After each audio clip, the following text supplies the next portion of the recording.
Hello everyone, welcome to my channel. চলে এসেছি আবারও একটা ব্লগ নিয়ে। আজকের ব্লগটি ছিল আমার বোনের অন্নপ্রাশন, আর বোনকে নিয়েই বসে আছি। দেখো এখানে কত মিষ্টি না আমার বোন। টাইটেল আর থাম্বনেল দেখে তোমরা তো বুঝেই গেছো, তাও আমি আবারও বলে দিলাম।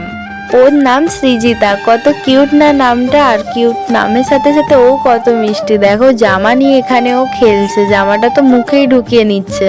চলো আমি তোমাদেরকে একটু প্যান্ডেলটার থেকে ঘুরিয়ে নিয়েছি। এটা ছিল ওর অন্নপ্রাশনের গেট। দেখো গেটটা পুরো বেলুন দিয়ে সাজানো হয়েছে, কতটা সুন্দর লাগছে। আমার তো দারুণ লাগছে, গেটটা এত সুন্দর হয়েছে কি বলবো, এত সুন্দর লাগছে। Wow, just awesome.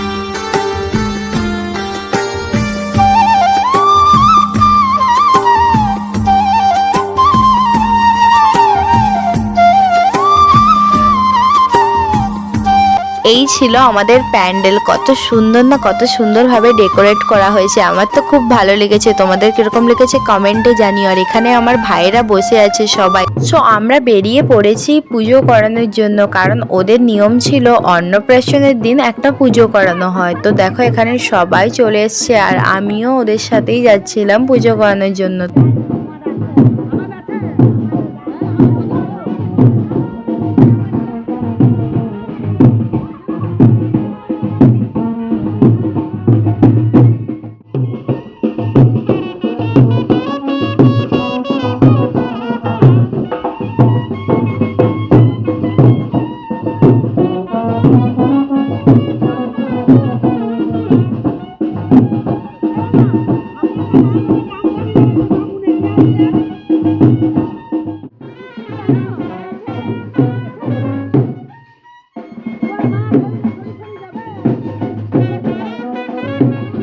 তো তোমরা দেখতেই পাচ্ছ বনুকে এখানে পুজোয় বসানো হয়েছে, আর পুজো শেষ করে আমরা যাব জল ভরতে। তো দেখো আমরা সবাই বেরিয়েও পড়েছি জল ভরতে যাওয়ার জন্য, আর এখানে মাসি বনুকে কোলে নিয়েছে।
সো জল ভরে চলে এসছে, আর এদিকে দেখো বুনু ভাত খাবে যেহেতু, তার জন্য আজকে কি সুন্দর করে একটা ভাতের থালি সাজানো হয়েছে। আর এদিকে দেখো ওর দাদু ওকে খাইয়ে দিচ্ছে।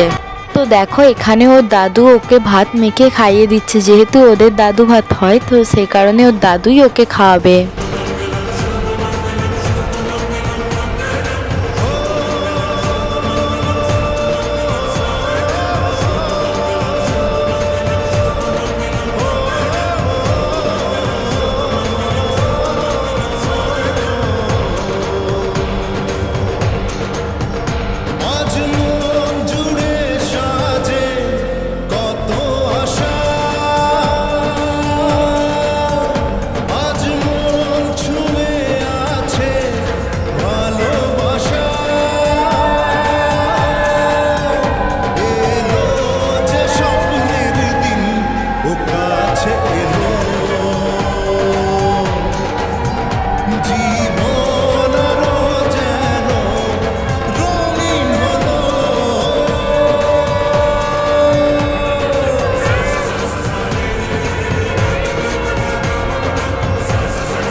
ব্লগটা কেমন লাগলো কমেন্টে জানিও, আর এরকমই ব্লগ দেখার জন্য চ্যানেলটিকে সাবস্ক্রাইব করে নিও। এখনের মতো বাই।